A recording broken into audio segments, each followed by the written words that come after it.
பார்த்திபன் வந்து நாயுடு அப்பா நான் நாயுடு பையன் தான். அதெல்லாம் பார்க்கும்போது இவர் அசிஸ்டண்டா சேர்த்ததே ஜாதிகாரன் தான் சேர்த்துக்கிட்டார் போல தெரிஞ்சுன்னு தோணுது. ஏன்னா அவர் சினிமாவுக்குள்ள எங்கேயுமே நானே பேசியிருக்கிறேன். எங்கேயுமே அவரோட நிறைய சாதி பின்புலம் கொண்ட சினிமாக்கள்லாம் வந்தது. அவரோட குருநாதர் பாரதிராஜா படங்கள்லாம் சாதி பின்புலத்தோட படம் வந்த போது கூட இவர் வெளியே வந்து தன் சாதி சார்ந்து கதாபாத்திரங்களை பண்ணதே கிடையாது.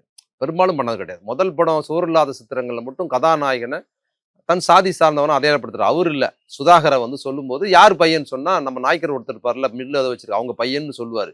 அது ஒண்ணுதான் குறியீடு. அதுக்கப்புறம் எந்த படத்துலையும் அவர் வந்து தன் சாதி சார்ந்த கதாநாயகர்களாக படங்கள்ல அவரை தன்னை காமிச்சுக்கிட்டதே கிடையாது. பொதுவாக தான் அமைச்சிருக்கிறாரு. அவரோட இது நம்மால் படத்துல வந்து ஒரு படி மேலே போய் கதாநாயகனை வந்து ஒரு நாவிதராக காமிச்சிருந்தார். ஒரு பார்ப்பன குடும்பத்தில் திருமணம் செய்கிறவனுக்கு வந்து ஒரு நாவிதர் கதாநாயகனா போட்டிருந்தார். குறிப்பாக தலித்துகளுக்கு நாவிதரா இருக்கிற மாதிரியான ஒரு கேரக்டரா தான் அதை பண்ணியிருந்தாருங்கிறது அவர் திரைக்கதை நேர்த்தி. அவர் முற்போக்கா இருந்து பண்ணாருன்னு சொல்ல முடியாது. அவர் எழுதுற தொழிலுக்கு அவர் உண்மையா இருந்தார். அந்த திரைக்கதைக்கு வந்து ஒரு ஒரு அக்ரஹாரத்தில் இருக்கிற பெண்ணை போய் ஒருத்தன் காதலிக்கிறான். அவங்க அப்பா ரொம்ப ஆச்சாரமானவர்.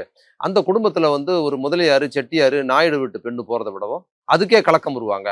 அப்போ எக்ஸ்ட்ரீமா அங்க வந்து பதட்டம் ஆகணும்னா கீழே இறங்கி வந்தாதான் இன்னும் பதட்டமா இருக்குங்கிற அந்த அந்த அந்த லீடுக்காக ஒர்க் பண்றாரு. அதனால தான் அதுல இன்னொரு சீனும் அவர் அறியாம சாதி சிஸ்டம் இயங்குற மாதிரி ஒரு சீன் வச்சிருந்தார். அந்த சோமயாஜுலு வந்து ரொம்ப நல்ல மனிதர்.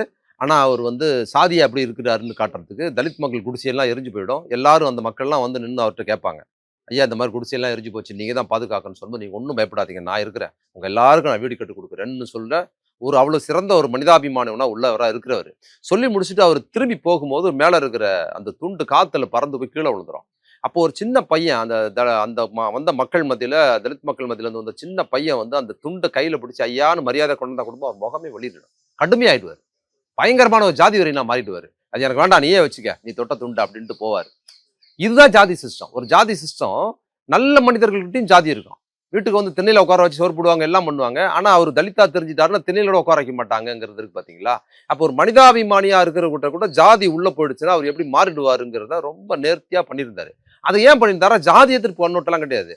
அவர் எது பார்வையாளருக்கு ஒரு லீடு வைக்கிறார். என்ன லீடு வைக்கிறாருன்னா, இவ்வளவு ஆச்சாரமா அவர் மேல போட்ட துண்டு கீழே விழுந்ததுக்கு ஒரு சின்ன பையன் எடுத்து கொடுத்ததுக்கு இப்படி டென்ஷன் ஆகுறானே, இவன் வீட்டு பொண்ணை ஒருத்தன் பிடிக்க போறான்னு பார்வையாளர் எச்சரிக்கை கொடுக்கறதுக்காக அந்த சீன் வைக்கிறாரு. இது பார்த்திபனுக்கு தெரிஞ்சிருக்குல்ல, ஏற்கனவே நம்ம குருநாதர் போயிட்டு வந்தாரு, அப்ப நம்ம எச்சரிக்கையா இருக்கணும்னு அவருக்கு தோணும்ல.